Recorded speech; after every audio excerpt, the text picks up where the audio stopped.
Hi, I'm National Master Phil Crocker and welcome to our 7th video on the Alekhine's defence. In this one we're going to have a look at some of the lines that leading player Magnus, not quite world champion anymore, but still world champion at Blitz and Rapid, where the Alekhine is particularly strong. So let's dive in. In the Lichess study, I've put a couple of sections at the end. Magnus plays the Alekhine, and also Bortnik, which is the final video we'll look at. I've pulled out a handful of games and copied them into this, but you'll also see, if you look at the opening explorer, you can get to that through tools, openings, and then you come to an explorer. You'll see in below the database section, you'll see that they list top games, and obviously Magnus Carlsen obviously often qualifies as one of the top games there, so you can see a handful of games here. And as you scroll through the different moves, those games will update for the particular position.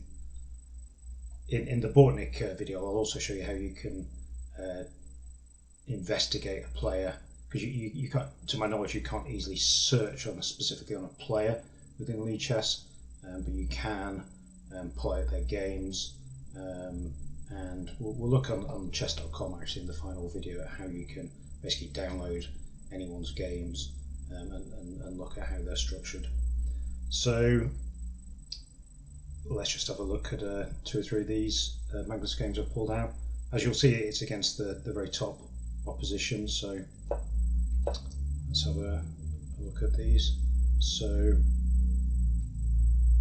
first one is against Levon Aronian and Clutch Championship June 2020. So a lot of these are kind of online competitions, typically a rapid format.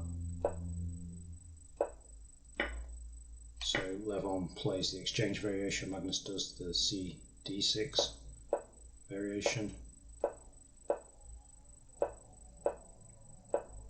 Very standard development from Black. Slightly unusual pawn move from Levon, trying to embarrass the knight. Magnus just moves it out of the way. And it looks like the Black knights are slightly offside, but Black can counter in the centre. The e5, pawns exchanged, and it looks like White has some chances against the Black king, but Black has just enough play to harass the White queen and avoid the dangerous looking threat. So Black manoeuvres away, and in fact in this position Black's even a little bit better. We'll leave this one here. The rest of the game is in the study. You can see that Black's defended against the dark square attack and is now got pressure against the bishop on e2, and Magnus did indeed go on to win that one. If we scroll down the study a little bit, so d4, d6, very common, knight f3, and then Magnus has often played the just the exchange variation here, and then followed it up with the c6 as we illustrated in one of the earlier videos. And we can have a look at, we'll skip over the Anand blindfold match, but we'll have a look at a game against Parlov. So bishop d3, trying to stop the dark squared bishop from developing easily. So normally Black would like to develop it here or here, and both of those are blocked for the moment. So Black, however, can play knight d7, and White exchanges the knight. White could also retreat it to f3, but on this occasion that doesn't happen. And the position you might think is potentially very slightly better for White, but we'll see how Magnus basically neutralises that. So the bishop goes to a more active square, and the d4 pawn is already under a little bit of pressure, even more pressure from c5, and what we see is that Magnus actually liquidates to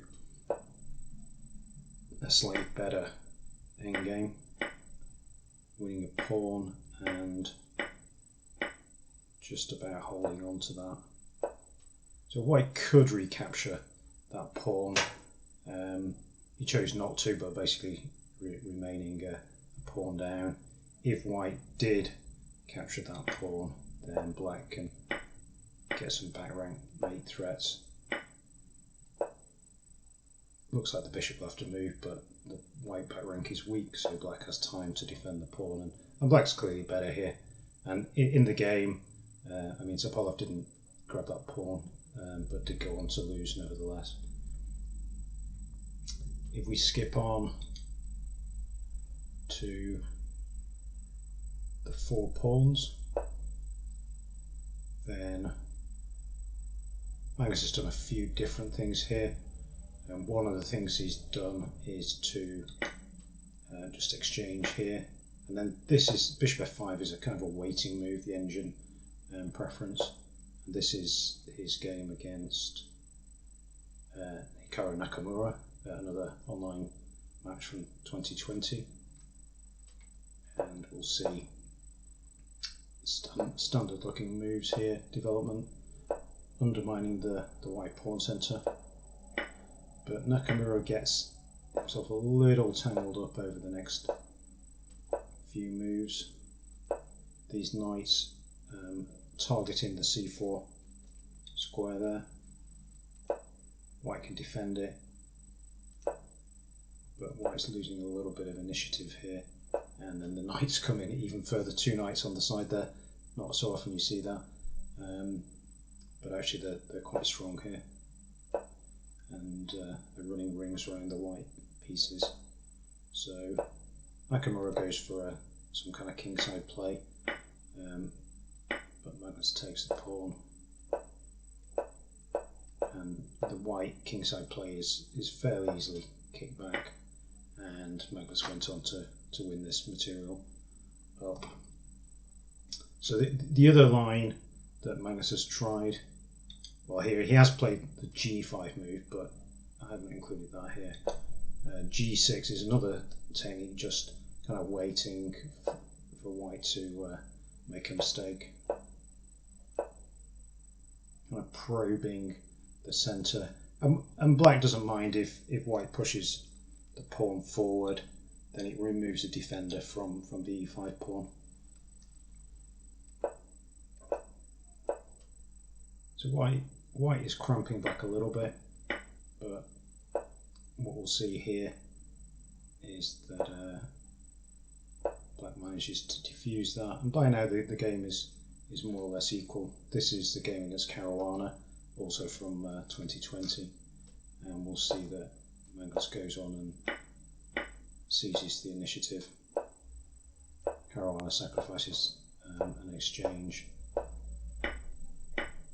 but in the end Magnus manages to defend against the pressure and goes on to win. So we'll leave it there for now. Hopefully you enjoyed those games, and if you do want to find them, as you can see that this one still pops up in the Opening Explorer information here. If you've got something like ChessBase, then you can look at ChessBase. You can actually search on a player and see all their games in a particular line. Right, so we will leave that there. We've covered the we've covered all 6 of those positions now. And if you've got any comments, please leave them. Give the video a like if you like it, and if you really like it, you might consider buying my book Better Chess Faster, which you can find on Amazon.